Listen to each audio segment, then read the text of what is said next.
8 साल शीला शाम के वक्त दूसरे बच्चों के साथ खेल रही थी जब सनी ने उससे कहा, मेरी मामा कहती है कि शीला के साथ मत खेलो, वो मनहूस है और इसके तो माता पिता भी नहीं है।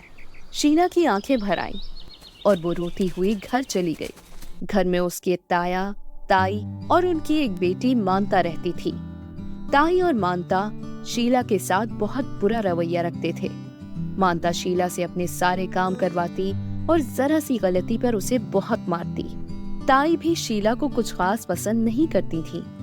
ताया को उस पर थोड़ा बहुत रहम आता, लेकिन पत्नी के आगे कुछ भी नहीं बोल पाते। वो हर वक्त फटे पुराने कपड़े पहने मैली कुचैली रहती। कोई भी उससे प्यार नहीं करता था। शीला मानता के साथ एक ही क्लास में पढ़ती और मानता सब दोस्तों से कहती कि ये उसकी नौकरानी है। सब बच्चे उस पर बहुत हंसते और उसका मजाक उड़ाते।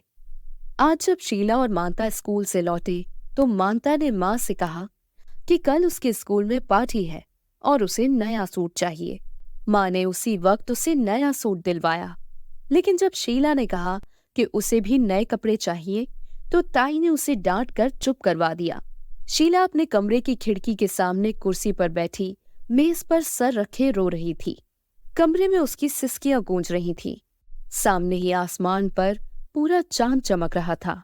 काफी देर रोने के बाद जब वो चुप हो गई तो उसके कानों ने एक आवाज सुनी, क्या तुम मुझसे दोस्ती करोगी शीला? शीला ने सर उठाकर चारों तरफ देखा, लेकिन वहां कोई नहीं था। वो डर गई कि कौन उसे मुखातिब कर रहा है। इधर उधर खिड़की से बाहर आसमान की तरफ उसने वही आवाज फिर से सुनी तो गर्दन घुमा के आसमान की तरफ देखा। आसमान पर पूरा चांद चमक रहा था। लेकिन ये क्या, आज तो चांद में इंसानी चेहरा नजर आ रहा था। बड़ी बड़ी चमकती आंखें, छोटी सी नाक और हिलते होंठ। वो हैरत में डूबी उठ खड़ी हुई और खिड़की के करीब आ गई तो चांद बोला, क्या तुम्हें यकीन नहीं आ रहा कि मैं तुम्ही से बात कर रहा हूँ? शीला के चेहरे पर पहले जो घबराहट नजर आ रही थी अब उसकी जगह हैरत थी। तुम कैसे बात कर सकते हो? इससे पहले तो तुम कभी भी नहीं बोले। हाँ, आज मैंने तुम्हें बिल्कुल तन्हा देखा तो सोचा तुमसे बात कर ली जाए, लेकिन कभी भी किसी को मत बताना कि मैं तुमसे बात करता हूँ, वरना सब लोगों को मुझसे बात करने की तमन्ना हो जाएगी। नहीं नहीं, मैं किसी को नहीं बताऊंगी, लेकिन एक बात मानोगे? कौन सी बात? शीला ने मुंह बसूर के कहा, तुम हर रोज मुझसे बात करना। सारे लोग मुझसे नफरत करते हैं। कोई भी मेरे साथ नहीं खेलता, ना कोई मुझसे बात करता है। हाँ हाँ, मैं रोज तुमसे बात करूंगा। आज से तुम मेरी दोस्त हो। तुम्हें किसी भी चीज की जरूरत हो तुम मुझे बताना, मैं चुटकी बजाकर तुम्हारी ख्वाहिश पूरी कर दूंगा। इस वक्त तो मुझे बहुत भूख लग रही है। चची ने आज खाना नहीं दिया। उसके कहते ही उसके सामने टेबल पर बहुत सारा उसकी पसंद का खाना हाजिर हो गया। वो बहुत खुश हुई और पेट भर कर खाया। फिर चांद से मुखातिब हुई, मुझे एक नई फ्रॉक चाहिए। कल मेरे स्कूल में पार्टी है और मेरे पास बिल्कुल भी कपड़े नहीं। उसी वक्त एक बहुत ही प्यारी सी सफेद फ्रॉक उसके सामने हाजिर हो गई। ये फ्रॉक पहन के तुम बिल्कुल परी लगोगी। शीला फ्रॉक उठाकर खुद से लगाकर नाचने लगी। चांद उसकी खुशी देखकर मुस्कुराता रहा। धन्यवाद प्यारे चंदा, बहुत सारा धन्यवाद।